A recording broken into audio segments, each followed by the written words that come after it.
Hello students, आप सभी का इस डिजिटल प्लेटफॉर्म डीके एजुकेशन पर हार्दिक स्वागत है। आज हम माध्यमिक शिक्षा बोर्ड राजस्थान 2026 का विज्ञान का जो पेपर हुआ था आज उसका सॉल्यूशन करने जा रहे हैं। जिस प्रकार हमने पिछला पेपर सॉल्यूशन किया था हिंदी का पेपर, उसमें संपूर्ण यानी कि पूरे क्वेश्चनों के कंप्लीट आंसर मैंने आपको प्रोवाइड करवाए थे, उसी प्रकार जो आज का जो विज्ञान का पेपर हुआ था उसके कंप्लीट सॉल्यूशन हम आपको प्रोवाइड करवाने जा रहे हैं। तो इसमें जो आपका जो पेपर है उसमें जो खंड ए है, पार्ट सेक्शन ए, उसका जो पहला क्वेश्चन है बहुविकल्पी क्वेश्चन थे, मल्टीपल चॉइस क्वेश्चन थे। जिसमें जो पहला क्वेश्चन है हमारा कि कौन सी अंतःस्रावी ग्रंथि रक्त में शर्करा स्तर का नियमन करती है। तो इसका पहले का आंसर जो होगा वो होगा हमारा द अग्नाशय। जो हमारा दूसरा क्वेश्चन है कि कौन से जीव में द्विखंडन द्वारा नए जीव की उत्पत्ति हो सकती है। तो दूसरे का आंसर होगा हमारा ब लेशमानिया। तीसरा क्वेश्चन है कि पायरुवेट में विखंडन से यह कार्बन डाइऑक्साइड जल तथा ऊर्जा देता है, यह क्रिया कहाँ होती है। तो देखो गाइज, ये जो क्रिया है वो होती है माइटोकॉन्ड्रिया में। तो तीसरे का जो आंसर होगा हमारा ब। जो नेक्स्ट क्वेश्चन है हमारा चौथा क्वेश्चन है कि लैंगिक जनन में कितने जीव भाग लेते हैं। देखो, लैंगिक जनन में दो जीव भाग लेते हैं, परंतु हमारा क्वेश्चन है अलैंगिक जनन। तो अलैंगिक जनन में एक ही जीव भाग लेता है। तो चौथे का हमारा आंसर हो जाएगा अ। और पांचवा क्वेश्चन है हमारा कि आहार श्रृंखला में सूक्ष्म जीवों की प्रमुख भूमिका होती है। तो सूक्ष्म जीवों की प्रमुख भूमिका जो होती है सूक्ष्म जीवों की, वो हम सभी जानते हैं कि वो अपमार्जक की भांति कार्य करते हैं। तो पांचवे का आंसर होगा हमारा है। जो नेक्स्ट क्वेश्चन है हमारा छठा क्वेश्चन है कि पीड़कनाशी की आहार श्रृंखला में बढ़ती हुई मात्रा कहलाती है। तो बढ़ती हुई मात्रा कहलाती है जैव आवर्धन। तो छठे का आंसर होगा हमारा द। सातवां क्वेश्चन है हमारा कि एक प्रिज्म द्वारा श्वेत प्रकाश के 7 अवयवी वर्णों में विभाजन की प्रक्रिया कहलाती है। हम सभी जानते हैं कि प्रिज्म के अंदर जब हम श्वेत प्रकाश गुजारते हैं तो उसमें से 7 प्रकार के जो है रंग कलर वो विक्षेपित होते हैं। क्या होते हैं? विक्षेपित होते हैं। तो हमारा जो सातवें का आंसर होगा विक्षेपण है। जो नेक्स्ट क्वेश्चन है हमारा आठवां क्वेश्चन कि तारों के टिमटिमाने का कारण क्या है। तो तारे किस कारण टिमटिमाते हैं? वो टिमटिमाते हैं वायुमंडलीय अपवर्तन के कारण। तो आठवें का आंसर होगा हमारा स वायुमंडलीय अपवर्तन। जो नेक्स्ट क्वेश्चन है हमारा, तो नेक्स्ट क्वेश्चन देखो, ये जो नवा क्वेश्चन है ये थोड़ा सा फिजिकल से आया हुआ है। तो इसमें हम इसका जो हमारा आंसर होगा कि दो भौतिक राशियाँ दी गई है आपको ए तथा बी, जहाँ पे ए का मान दिया गया आपको 3 ओम और बी का मान दिया गया 7 × 10⁻⁵ ओम मीटर के मान चालकों की लंबाई जो है वो दुगुनी करने पर ए तथा बी संगत मान क्रमशः होंगे। तो इसका जो आंसर जो होगा वो होगा ब।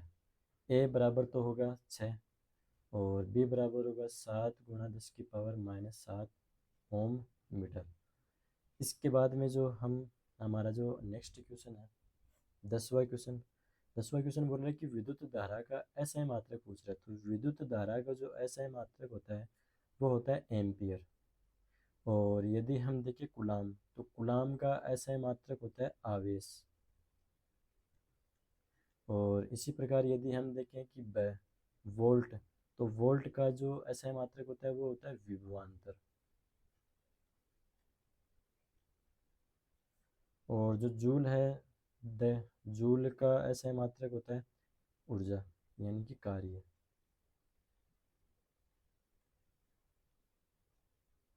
परंतु हमारा जो क्वेश्चन था कि विद्युत धारा का एसआई मात्रक पूछा था, विद्युत धारा का एसआई मात्रक होता है एम्पियर। तो आपका आंसर होगा स। जो हमारा नेक्स्ट क्वेश्चन देखें हम, तो नेक्स्ट क्वेश्चन जो 11वां क्वेश्चन है कि छड़ चुंबक के भीतर चुंबकीय क्षेत्र रेखाओं की दिशा होती है। तो 11वें क्वेश्चन का जो हमारा आंसर होगा ब। दक्षिण से उत्तर ध्रुव की तरफ। जो हमारा अगला क्वेश्चन है 12वां क्वेश्चन। 12वें क्वेश्चन यानी कि फ्लेमिंग में वाम हस्त का नियम के लिए सही कथन है। देखो पहला ऑप्शन दिया है कि तर्जनी चुंबकीय क्षेत्र की दिशा में, बिल्कुल सही है। दूसरा ऑप्शन देखें तो हमारा है अंगूठा, अंगूठे की दिशा में रहता है, चालक पर बल की दिशा में, दूसरा भी सही है। यदि हम देखें तीसरा ऑप्शन तो मध्यमा, मध्यमा की जो दिशा बताती है वो बताती है विद्युत धारा की दिशा, तीसरा भी सही है। यानी कि तीनों सही है, यानी कि जो चौथा ऑप्शन हमारा कि उपयुक्त सभी, तो 12वें का आंसर होगा द, उपयुक्त सभी। यदि हम देखें 13वां क्वेश्चन पूछ रहा है कि बिना बुझा हुआ चूने का रासायनिक सूत्र है। तो बिना बुझे हुए चूने का रासायनिक सूत्र जो होगा वो होगा CaO है, तो पहला ऑप्शन होगा। यदि यहाँ पे पूछ ले कि बुझा हुआ चूना, तो बुझे हुए चूने के अंदर क्या मिलाया जाता है, जल, तो जल मिला देते हैं तो चूना बुझ जाता है, तब होता है उसका ब, परंतु यहाँ पे हमारा आंसर होगा ए, बिना बुझा हुआ चूने का फॉर्मूला होता है CaO।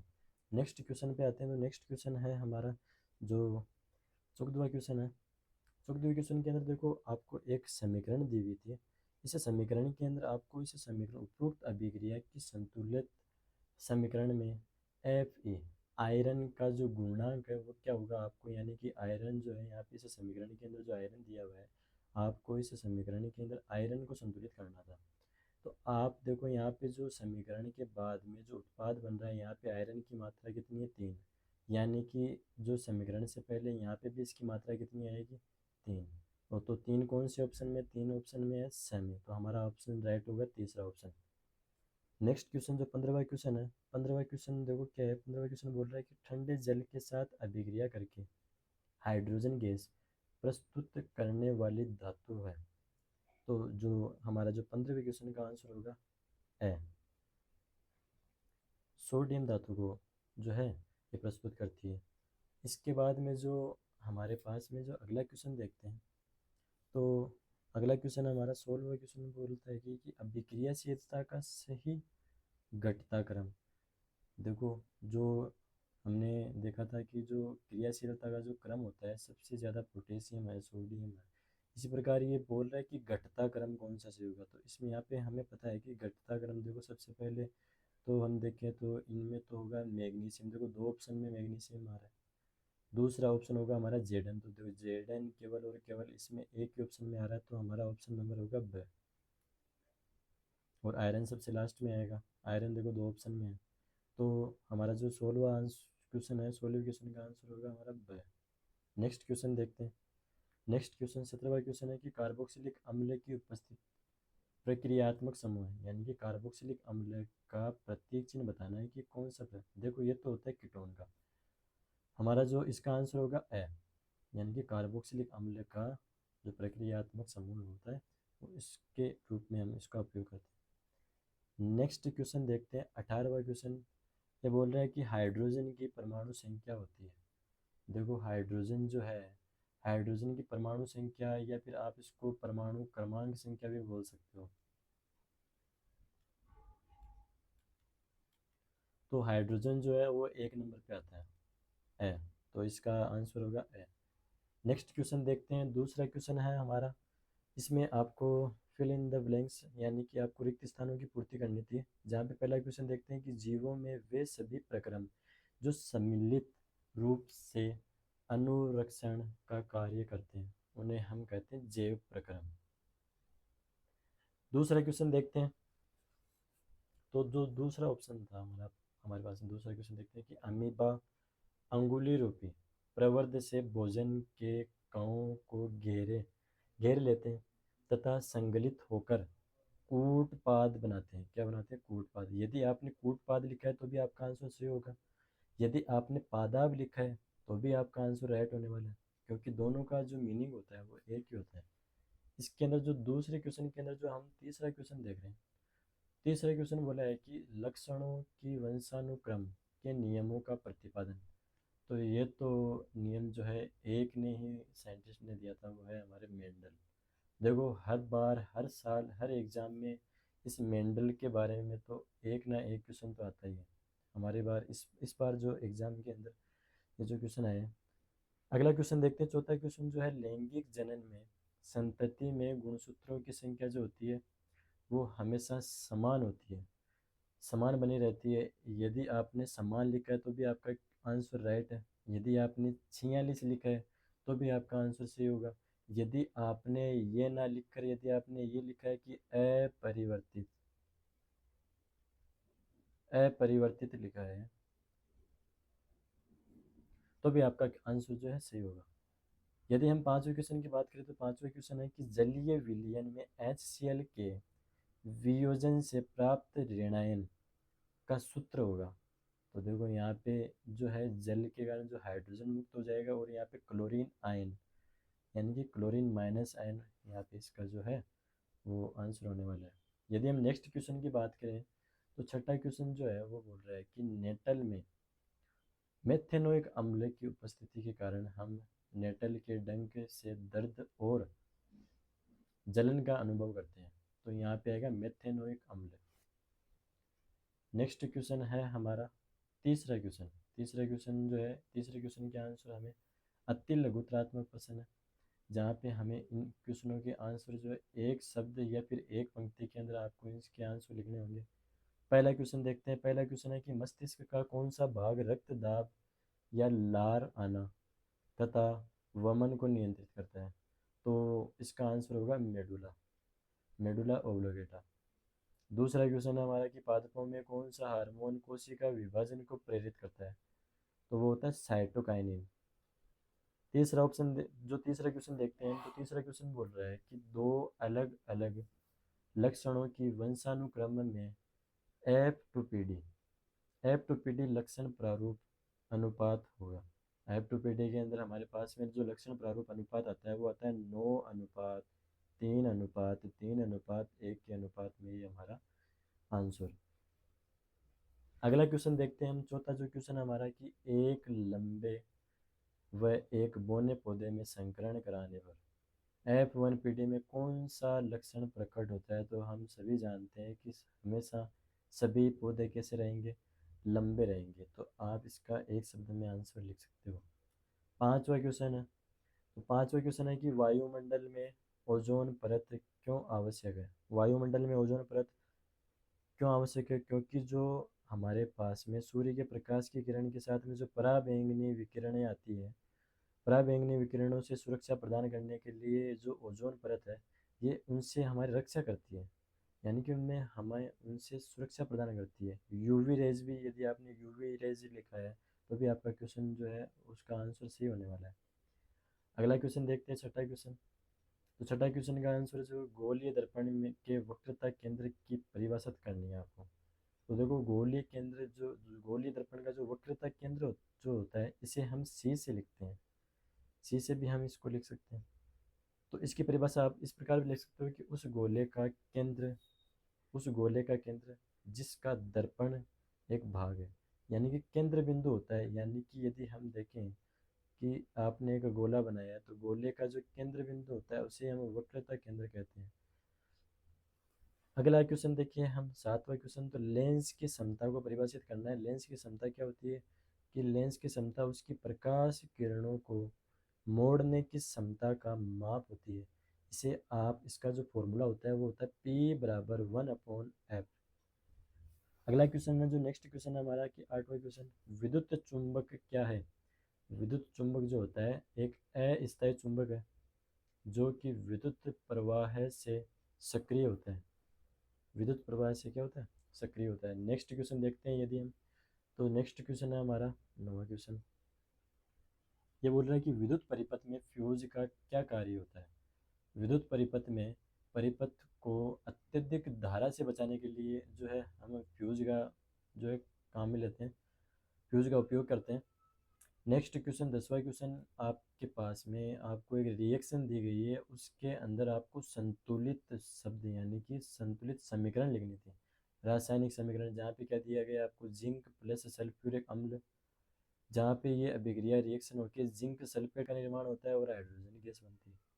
जहाँ पे यदि हम देखें तो इसको यदि रासायनिक समीकरण लिखें इसकी तो Zn प्लस H2SO4 होगा। सल्फ्यूरिक अम्ल का फॉर्मूला होता है H2SO4। और ये मिलकर क्या बनाता है, जिंक सल्फेट। यहाँ पे Zn plus hydrogen gas H2। इसके बाद में जो हमारा नेक्स्ट क्वेश्चन देखते हैं, तो जो 11वां क्वेश्चन है, 11वें क्वेश्चन के अंदर हम देखते हैं तो उपरोक्त अभिक्रिया में अक्स का रासायनिक सूत्र होगा। अक्स कहाँ पे, देखो यहाँ पे जो कैल्शियम हाइड्रोक्साइड के साथ में अभिक्रिया करवा रही एक्वस फॉर्म में है, जिसकी अभिक्रिया करवाई जा रही है CO2 के साथ में, गैस के साथ में। तब यहाँ पे हमारा जो अक्स का मान होगा, यहाँ पे बनेगा कैल्शियम कार्बोनेट। ये होगा आपका अक्स का मान। कैल्शियम कार्बोनेट और जल का निर्माण होता है। नेक्स्ट क्वेश्चन देखें, तो 12वां क्वेश्चन हमारे पास में कि सबसे अधिक तन्य धातु होती है, तो सबसे अधिक तन्य धातु होती है सोना, Au। यदि आपने Au लिखा तो भी आपका आंसर सही है, आपने सोना लिखा तो भी आपका आंसर सही है। नेक्स्ट जो हमारा खंड आ रहा है ब, यानी कि सेक्शन बी। तो सेक्शन बी के अंदर देखते हैं किस प्रकार के क्वेश्चन आ रहे हैं। तो सबसे पहला क्वेश्चन है हमारा, देखो सेक्शन बी के अंदर आपके पास में लघुतरात्मक प्रश्न है, यानी कि शॉर्ट आंसर क्वेश्चन। आपको लघुतरात्मक यानी कि कम से कम आपको 40 से 50 शब्द के अंदर आपको इनके आंसर लिखने होते हैं। सबसे पहला क्वेश्चन देखते हैं कि भोजन का पाचन में लार की भूमिका को समझाइए। देखो आप सभी को मैं एक बोलना चाहूँगा, आप सभी इस चैनल को लाइक करें, शेयर करें, सब्सक्राइब करें, क्योंकि जिस प्रकार आपको इस पेपर का सॉल्यूशन मिलता है, ये आपको कहीं पे भी यूट्यूब पे कहीं पे भी नहीं मिलेगा। जिस प्रकार हमने देखो आपकी सुविधा के लिए ये पूरे आंसर हमने यहाँ पे टाइप करके लिखे हैं, ये सुविधा आपको कहीं पे भी नहीं मिलेगी। और इसी प्रकार देखो हमने हिंदी का भी पेपर सॉल्यूशन करवाया है, इसी प्रकार पूरे कंप्लीट एक एक क्वेश्चन का आंसर दिया गया है। निबंधात्मक क्वेश्चन है तो निबंधात्मक क्वेश्चनों के निबंधात्मक आंसर दिए गए और इनके सब पॉइंट बना के दिए गए। आप इनको पॉज करके पढ़ सकते हो। इसी प्रकार देखो साइंस का पेपर हमने जो सॉल्यूशन किया है, तो चौथा क्वेश्चन है हमारा, फोर्थ क्वेश्चन है कि भोजन के पाचन में लार की भूमिका को समझाइए। तो जो भोजन का पाचन है, भोजन के पाचन के अंदर जो लार की भूमिका है, वो इस प्रकार आप इसको पॉज करके पढ़ सकते हो। आपका आंसर किस प्रकार लिखा है आपने। इसके बाद में पांचवा क्वेश्चन जो है, पांचवा क्वेश्चन देखते हैं हम, तो पादपों में रासायनिक समन्वय कैसा होता है। तो इसका आंसर हमने ये दिख रखा है, देखो पादपों में रासायनिक समन्वय पादप हार्मोन या फाइटो हार्मोन होता है, जो वृद्धि, विकास तथा प्रभावों के प्रति अनुपात को नियंत्रित करता है। और बाकी आपके इसके जो तीन सब पॉइंट दिए हुए हैं। नेक्स्ट क्वेश्चन देखते हैं हम। नेक्स्ट क्वेश्चन है कि मानव में मादा जनन तंत्र में पाए जाने वाले दो अंगों के कार्य समझाने। तो आप कोई से भी दो अंगों के बारे में, उसके कार्यों के बारे में समझा सकते हो। जरूरी नहीं कि आपने गर्भाशय के बारे में लिखा, आपने किसी और अंग के बारे में लिख सकते हो। हम यहाँ पे दो अंगों के बारे में आपको उसके कार्य बताने। तो पहला अंग है हमारा गर्भाशय, दूसरा अंग है हमारा गर्भ। तो इन दोनों के दो दो कार्य लिखे हैं हमने, आप इसको पॉज करके पढ़ सकते हो। नेक्स्ट क्वेश्चन देखते हैं हम, सातवां क्वेश्चन। सातवां क्वेश्चन है कि पारितंत्र में ऊर्जा प्रवाह, पारितंत्र में ऊर्जा प्रवाह सदैव एक दिशात्मक होता है, स्पष्ट कीजिए। तो इसमें इसका जो आंसर आपके पास में यहाँ पे दिया हुआ है, कंप्लीट डिस्क्राइब आंसर दिया हुआ है इसमें। तो इसके बाद में जो हम नेक्स्ट क्वेश्चन देखते हैं, तो नेक्स्ट क्वेश्चन जो हमारा आठवां क्वेश्चन है कि अवतल दर्पण के दो उपयोग लिखिए। अवतल दर्पण के दो उपयोग लिखने हैं। तो अवतल दर्पण के दो उपयोग, अवतल दर्पण के दो उपयोग आपके पास में यहाँ पे लिखे हुए हैं कि टॉर्च के रूप में, हेडलाइट के रूप में ही इसका उपयोग किया जाता है। डेंटल जो डॉक्टर होता है उसका जो दर्पण होता है, उसके दर्पण के रूप में भी इस अवतल दर्पण का उपयोग किया जाता है। सौर भट्टियों में इसका उपयोग किया जाता है। यदि हम नेक्स्ट क्वेश्चन देखें, नवा क्वेश्चन है हमारा, जो नवा क्वेश्चन है कि खतरे के संकेत, सिग्नल लाल रंग के क्यों होते हैं, समझाइए।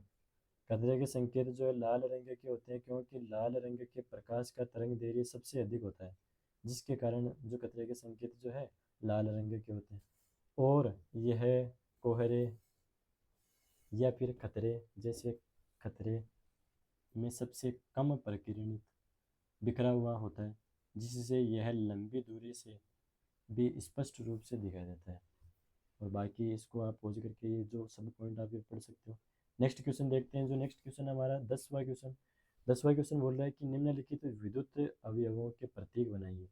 देखो जो प्लग कुंजी होती है, खुली कुंजी, उसका जो जो चित्र होता है आप इस प्रकार बना सकते हो।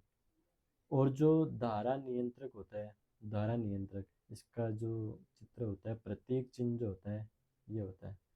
नेक्स्ट क्वेश्चन देखते हैं। नेक्स्ट क्वेश्चन हमारा 11वां क्वेश्चन है कि घरेलू विद्युत परिपथों में सामान्यतः विद्युत साधित्रों उपकरणों को किस क्रम में जोड़ते हैं। जो सामान्यतः जो घरेलू परिपथ होते हैं उसमें जो विद्युत उपकरण होते हैं उनको हमेशा समांतर क्रम में यानी कि पार्श्व क्रम में जोड़ा जाता है। यदि आपने पार्श्व क्रम लिखा है तो भी आपका आंसर सही है, यदि आपने समांतर क्रम लिखा है तो भी आपका आंसर सही होगा। इसका क्रम को जोड़ने के जो कारण है वो कारण के अंदर आपके पास में 4 पॉइंट दिए हुए हैं, आप इसको पढ़ सकते हो। नेक्स्ट क्वेश्चन हमारा कि 12वां क्वेश्चन है निष्कर्षण प्रक्रम में जिंक सल्फाइड और ऑक्साइड में क्या परिवर्तन या क्या परिवर्तित किया जाता है, कारण लिखिए क्यों परिवर्तित किया जाता है। अब देखो इसका जो आंसर है आपके पास में यहाँ पे जिंक सल्फाइड को ऑक्साइड में परिवर्तित किया जाता है क्योंकि ऑक्साइड से धातु का निष्कर्षण सल्फाइड की तुलना में अधिक आसान होता है, इसलिए ऑक्साइड में परिवर्तित किया जाता है। नेक्स्ट क्वेश्चन देखते हैं 13वां क्वेश्चन जो हमारा है कि नाइट्रोजन अणु के इलेक्ट्रॉन बिंदु संरचना का सचित्र वर्णन करना है। तो नाइट्रोजन देखो हमेशा नाइट्रोजन है वो नाइट्रोजन अणु यानी कि N2 की फॉर्म में उपस्थित होता है। यदि हमें इसकी जो संरचना इलेक्ट्रॉन बिंदु संरचना बनाए तो आप यदि आपने ये संरचना बनाई तो भी आपकी सही होगी। यदि हम इसकी जो दूसरी संरचना देखें तो देखो आप सभी को पता है कि नाइट्रोजन के अंदर बाह्यतम कोश के अंदर 5 इलेक्ट्रॉन पाए जाते हैं और 5 इलेक्ट्रॉन की आप संरचना इस प्रकार बना सकते हो। और इसके जो एक नाइट्रोजन के बाह्यतम कोश में 5 इलेक्ट्रॉन पाए जाते हैं और हमेशा जो नाइट्रोजन है वो अपना अष्टक पूर्ण करने के लिए क्या करता है, ये दूसरे नाइट्रोजन के साथ में त्रिबंध का निर्माण कर लेता है और ये नाइट्रोजन इसके साथ में सहसंयोजक बंध बना लेता है। यदि आपने इस प्रकार संरचना बनाई तो भी आपकी ये संरचना सही होने वाली है। और जो नाइट्रोजन है वो अष्टक पूर्ण करने के लिए यहाँ पे त्रिबंध का निर्माण कर लेता है। तो ये आपकी इलेक्ट्रॉन बिंदु संरचना है। यदि आपने इस प्रकार बनाया तो आपका आंसर सही होगा। जो अब नेक्स्ट क्वेश्चन देखते हैं तो हमारा जो पार्ट आता है खंड से उसमें सेक्शन सी के अंदर देखो दीर्घ लघुत्रात्मक यानी कि दीर्घ उत्तर प्रश्न आपको करने। जहाँ पे 14वां क्वेश्चन है हमारा वो है कि कुछ प्रकार के पादपों को उगाने के लिए कायिक प्रवर्धन का अभ्यास क्यों किया जाता है। 2 उदाहरण भी लिखिए। आपके पास में देखो इसका जो आंसर क्वेश्चनों के जो नंबर दिए हुए पहले का तो आंसर इसमें 1 नंबर होने वाला है और 2 उदाहरणों के 2 नंबर। यहाँ पे हमने इसका कारण लिखा है और इसके जो 2 उदाहरण हैं वो लिखे हैं गुलाब है और गन्ना है, ये आप देख सकते हो। नेक्स्ट जो इसके अंदर जो अथवा के अंदर जो क्वेश्चन था वो है कि अगर कोई जीव जीवाणु बीजाणु द्वारा प्रजनन करता है तो उसे क्या फ़ायदा होता है। उदाहरण दोबारा समझाना है तो आपके पास में हमारे पास में देखो ये जो 2 उदाहरण है राइजोपस और म्यूकर, ये आप देख सकते हो इसको पॉज करके। नेक्स्ट क्वेश्चन है हमारा देखो न्यूमेरिकल क्वेश्चन आया है फिजिक्स से। तो 15वां क्वेश्चन है कि 800 वोल्ट अनुमत का कोई विद्युत रेफ्रिजरेटर 4 घंटे प्रतिदिन चलाया जाता है और 2 रुपये प्रति यूनिट किलोवाट हर्ज की दर से सितंबर माह का ऊर्जा का मान या ऊर्जा का कुल मूल्य ज्ञात कीजिए। यानी कि आपका इसका जो आंसर होगा वो आंसर होगा 192। मेरे ख्याल से आप सभी का आंसर यही आया होगा। नेक्स्ट क्वेश्चन देखते हैं। नेक्स्ट क्वेश्चन देखो इसमें जो अथवा के अंदर जो क्वेश्चन था उसमें आपको देखो एक है ना विद्युत परिपथ दिया गया है और विद्युत परिपथ के अंदर आपको इसके एमीटर का पाठ्यांक ज्ञात करना था। देखो आप सभी को देख रहे होंगे ये जो 3 जो समांतर क्रम है और श्रेणी क्रम के अंदर जो दिए गए हैं देखो ये तो तीनों कैंसिल आउट हो गए यहाँ पे, तो इसका मान तो हो जाएगा 1 ओम। और यदि देखो ये देखो 1 ओम 1 ओम और 2 ओम यानी कि 1 ओम प्लस ये 1 ओम प्लस ये जो 2 ओम है ये जुड़ जाएंगे। और देखो हमारे पास में हम सभी जानते हैं कि विद्युत इसका धारा का जो फॉर्मूला होता है आई बराबर V/R। यहाँ पे जो क्वेश्चन के अंदर हमारे पास में जो वोल्टता दी गई है वो वोल्टता दी गई है 8 वोल्ट और हमारे पास में जो इसका जो मान है 1+1+2 यानी कि टोटल 4। तो आप जब इसको कैंसिल आउट करोगे तो इसका मान आएगा 2 एंगस्ट्रॉम। तो मेरे ख्याल से आप सभी का आंसर ये आया होगा। तो इसके बाद में हम जो नेक्स्ट क्वेश्चन देखते हैं, नेक्स्ट क्वेश्चन है 16वां क्वेश्चन, जहाँ पे आपको एक समीकरण दी हुई है, एक रासायनिक अभिक्रिया दी हुई है। रासायनिक समीकरण के अंदर आपको बताना है कि अक्ष के अंदर यहाँ पे कौन सा रासायनिक सूत्र आएगा, उसका नाम लिखना है। तो देखो पीबी है, पीबी लेड और कॉपर क्लोराइड, यानी कि इसके साथ में CuCl2 के साथ में जो रिएक्शन करेगा तो ये बनाएगा PbCl2। किसका निर्माण करेगा? PbCl2 का निर्माण करेगा। और इसका जो नाम होता है, रासायनिक नाम, वो होता है लेड क्लोराइड। इसका जो अक्ष का जो रासायनिक सूत्र है PbCl2, इसका जो नाम होगा लेड सेकंड क्लोराइड। सेकंड क्यों लिखा हुआ है? क्योंकि यहाँ पे क्लोर इसकी जो पीबी की जो संयोजकता है वो सेकंड, यानी कि +2 संयोजकता दर्शा रहा है। यहाँ पे आप इसका जो दूसरा नंबर का क्वेश्चन है कि वियोजन अभिक्रिया को संयोजन अभिक्रिया की विपरीत अभिक्रिया क्यों कहते हैं?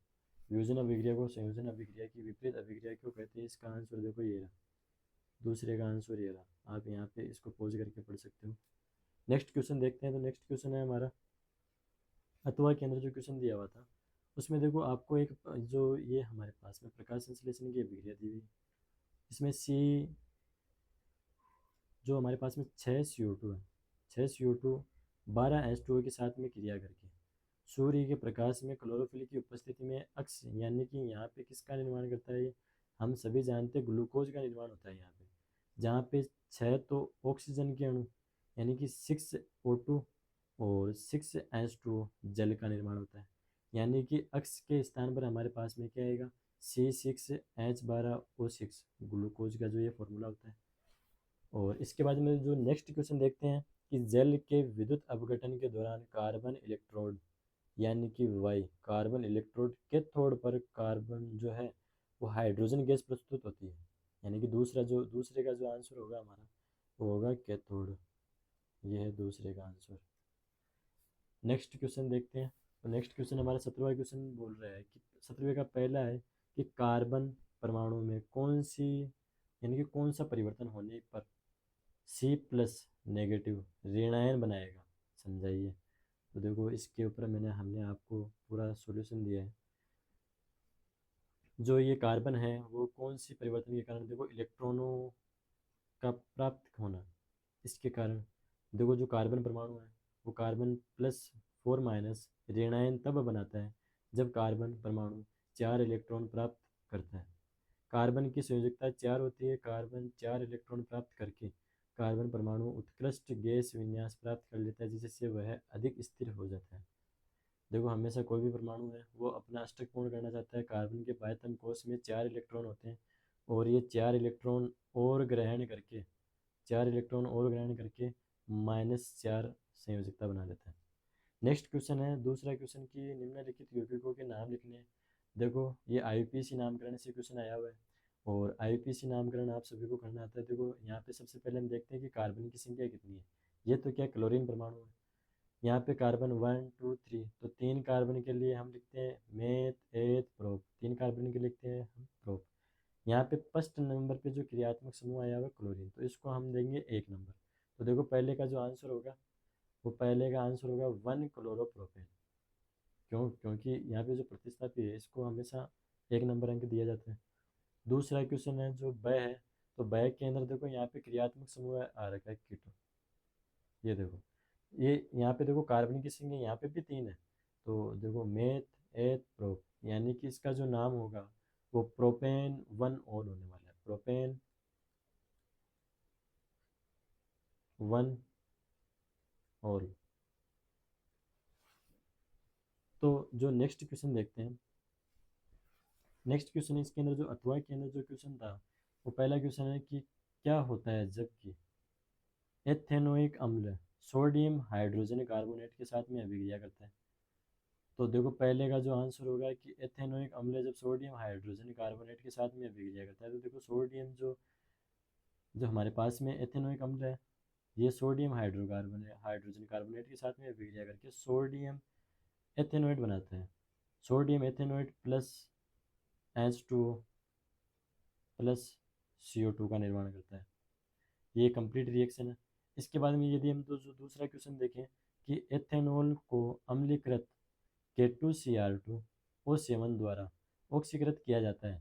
तो इसके अंदर देखो क्यों ऑक्सीकृत किया जाता है, क्योंकि एथेनॉल का ऑक्सीकरण देखो जब करवाया जाता है तो जो एथेनॉल है हमारा, एथेनॉल का जो देखो K2Cr2O7 की उपस्थिति में जब करवाया जाता है तो हमारे पास में बनता है CH3COOH प्लस H2 का निर्माण होता है। इसी प्रकार जब दूसरी तीसरी रिएक्शन देखते हैं तो एथेनोइक अम्ल को सोडियम हाइड्रोक्साइड के साथ क्रिया करवानी है। तो सोडियम हाइड्रोक्साइड के साथ क्रिया करके ये देखो जो हमारा एथेनोइक अम्ल है ये सोडियम हाइड्रोक्साइड के साथ में क्रिया करके CH3COONA का निर्माण करता है प्लस H2 का निर्माण करता है। जो नेक्स्ट क्वेश्चन देखते हैं तो नेक्स्ट देखो हमारा खंड आता है द, जहाँ पे आपको लिखने थे निबंधात्मक क्वेश्चन दिए गए हैं आप यहाँ पे। तो निबंधात्मक क्वेश्चन के अंदर सबसे पहला जो क्वेश्चन है हमारा वो है 18वां क्वेश्चन। 18वां क्वेश्चन के अंदर देखो यहाँ पे दो क्वेश्चन पूछे गए हैं। दो क्वेश्चन के अंदर सबसे पहला क्वेश्चन है कि मानव पाचन तंत्र का नामांकित चित्र बनाना है। मेरे ख्याल से आप सभी ने इसका नामांकित चित्र बना दिया होगा, जहाँ पे इसका जो नामांकित चित्र है मुंह है, ग्रसनी है, आमाशय है, शुद्रात्र है, वृदात्र है, गुदाद्वार है, डायाफ्राम है, पित्ताशय है, पित्तनली है, यकृत है और अग्नाशय है। मेरे ख्याल से आप सभी ने इसका पाचन तंत्र का डायग्राम बनाया होगा और इसके 2 नंबर है। ये दोनों क्वेश्चन 2-2 नंबर के हैं। टोटल क्वेश्चन जो है ये 4 नंबर का था। दूसरा क्वेश्चन है कि पचे हुए भोजन को अवशोषित करने के लिए छोटी आंत के कार्य को समझाइए। छोटी आंत का कार्य आप यहाँ पे देख सकते हो कि इस प्रकार समझाया हुआ है। आप इसको वीडियो को पॉज करके पढ़ सकते हो। नेक्स्ट क्वेश्चन के अंदर जो देखते हैं अथवा के अंदर जो क्वेश्चन आया था इसके अंदर देखो पहले क्वेश्चन तो मानव, पहले वाले क्वेश्चन में तो मानव के पाचन तंत्र के बारे में पूछा था डायग्राम। इस क्वेश्चन के अंदर मानव के श्वसन तंत्र के, जो श्वसन तंत्र का नामांकित चित्र पूछा है। तो मानव के श्वसन तंत्र का नामांकित चित्र आपके पास में यहाँ पे दिया हुआ है। मेरे ख्याल से आपने इसका भी आंसर किया होगा आसानी से। दूसरा क्वेश्चन है हमारा कि गैसों के विनिमय के लिए मानव फुसफुस के कार्य को समझाइए। यहाँ पे आपके पास में कंप्लीट कार्य लिखा हुआ है, आप इसको पढ़ सकते हो। नेक्स्ट क्वेश्चन देखते हैं हमारा 19वां क्वेश्चन है कि 19वें क्वेश्चन के अंदर 3 क्वेश्चन पूछे गए थे आपके पास में। पहला क्वेश्चन देखते हैं कि लेंस के आवर्धन को परिभाषित करना है। लेंस का आवर्धन की परिभाषा यहाँ पे दी गई है। इसका जो फॉर्मूला होता है m बराबर होता है H'/h। दूसरा क्वेश्चन देखते हैं कि प्रकाश के परावर्तन के दोनों नियमों को लिखी थी। तो प्रकाश के परावर्तन के जो 2 नियम हैं वो पहला नियम तो देखो ये रहा प्रकाश का परावर्तन के नियम। जो पहला नियम आपतित किरण, परावर्तित किरण और आपतन कोण अभिलंब सभी एक ही तल के अंदर पाए जाते हैं पहला नियम। और इसके बाद में हम देखते हैं कि उत्तल दर्पण है। तो उत्तल दर्पण से प्रतिबिंब का बनना दर्शाने का किरण चित्र बनाइए जबकि बिंब अनंत पर स्थित हो। तो यहाँ पे इसका आंसर देखो यार। और इसके अंदर जो दूसरे क्वेश्चन है, दूसरे क्वेश्चन के अंदर 2 नियमों के बारे में पूछा था। पहला नियम तो देखो ये रहा आपतन कोण हमेशा परावर्तन कोण के बराबर होता है। कोण आई बराबर होता है कोण आर के। नियम नंबर 1 और नियम नंबर 2। नेक्स्ट क्वेश्चन देखते हैं। नेक्स्ट लास्ट जो यहाँ पे इसके अंदर अथवा के अंदर जो क्वेश्चन पूछा था उसमें 3 क्वेश्चन आए हुए हैं। पहला क्वेश्चन है कि लेंस का सूत्र ये रहा आपके पास में 1/v माइनस 1/u बराबर 1/f। दूसरा क्वेश्चन है कि स्नेल का अपवर्तन नियम लिखिए। स्नेल का अपवर्तन का नियम देखो ये रहा। तीसरा क्वेश्चन है कि एक उत्तल लेंस से प्रतिबिंब का बनना दर्शाने का किरण चित्र बनाइए जबकि बिंब अनंत पर स्थित हो। तो इसके आप यहाँ पे ये देखो इसका आंसर यहाँ पे देख सकते हो। नेक्स्ट क्वेश्चन देखते हैं। 20वां क्वेश्चन हमारा जो लास्ट क्वेश्चन है कि प्लास्टर ऑफ पेरिस के साथ, 2 ऑप्शन दिए हुए कि प्लास्टर ऑफ पेरिस के साथ में जब जल मिलाने के प्रभाव को समझाइए। जब प्लास्टर ऑफ पेरिस के साथ में जल मिलाया जाता है तब क्या होता है। प्लास्टर ऑफ पेरिस के साथ में जब देखो जल मिलाया जाता है तो यहाँ पे पूरा डिटेल में आंसर दिया गया है आपके पास में। प्लास्टर ऑफ पेरिस में पानी मिलाने से यह एक कठोर ठोस पदार्थ में बदल जाता है जिसे हम जिप्सम भी कहते हैं। इसका जो फॉर्मूला है रिएक्शन यहाँ पे दी हुई है। दूसरा क्वेश्चन बोल रहा है कि जल की अभिक्रिया का रासायनिक जो है समीकरण लिखना है। ये रही आपके पास में रासायनिक समीकरण। और इसके अंदर जो हम देखते हैं अथवा के अंदर जो क्वेश्चन पूछा गया था, पहला क्वेश्चन है कि जलीय कॉपर सल्फेट और धोने का सोडा कि क्रिस्टलीय अणुओं में उपस्थित क्रिस्टलन के जल के आधार पर विभेदन कीजिए। तो पहले का आंसर जो है हमारे पास में देखो, पहले में पूछ रहा है, तो इसका जो आंसर है हमारे पास में हाइड्रेट कॉपर सल्फेट के क्रिस्टलीय जल के 5 अणु होते हैं, जबकि वॉशिंग सोडा के 10 अणु पाए जाते हैं। यहाँ पे इसका जो आंसर हमने यहाँ पे आपको प्रोवाइड करवा दिया। नेक्स्ट क्वेश्चन देखते हैं, जो दूसरा क्वेश्चन है कि क्रिस्टलीय कॉपर सल्फेट को गर्म करने से, क्रिस्टलीय कॉपर सल्फेट को गर्म करने से निम्न गुणों पर पड़ने वाले प्रभाव को समझाइए। तो आपको यहाँ पे पहला और दूसरा क्रिस्टल, पहला ऑप्शन दे रखा है आपको क्रिस्टलन जल, दूसरा ऑप्शन दे रखा है क्रिस्टलन का रंग। तो क्रिस्टलन जल के कारण देखो ये आपका यहाँ पे कंप्लीट आंसर। और इसके बाद में जो इसका जो दूसरा ऑप्शन है क्वेश्चन कि क्रिस्टलन का रंग के द्वारा कैसा प्रभाव पड़ता है, तो इसका आंसर हमने यहाँ पे दे रखा है कि क्रिस्टलन रंग के द्वारा रंग जो है नीले से सफ़ेद में बदल जाता है। कंप्लीट इसका आंसर ये रहा, आप इस यहाँ पे पढ़ सकते हो। तो ये हमारा जो कंप्लीट जो क्वेश्चन थे हमारे, ये साइंस का जो सॉल्यूशन था, हमने कंप्लीट सॉल्यूशन करवा दिया आपको। तो thank you so much. Please आप सभी इस चैनल को, इस वीडियो को लाइक करें, शेयर करें और सब्सक्राइब करें। मैं आपसे उम्मीद करता हूँ कि ज़्यादा से ज़्यादा आप अपने फ्रेंड्स तक इस वीडियो को पहुँचाएं, ताकि उन सभी को इस जो साइंस का पेपर हुआ था इसका आसानी से सॉल्यूशन प्राप्त कर सकें। और इसी प्रकार बाकी के जो क्वेश्चन जो अभी पेपर बचे हैं उनके आंसर प्राप्त करने के लिए इस डीके एजुकेशन हब को आप सब्सक्राइब करें। आपको कंप्लीट जो सॉल्यूशन है, इस प्रकार इस साइंस के कंप्लीट सॉल्यूशन जो है आपको बाकी के पेपरों के भी इस चैनल पे प्राप्त हो जाएंगे। Okay, thank you.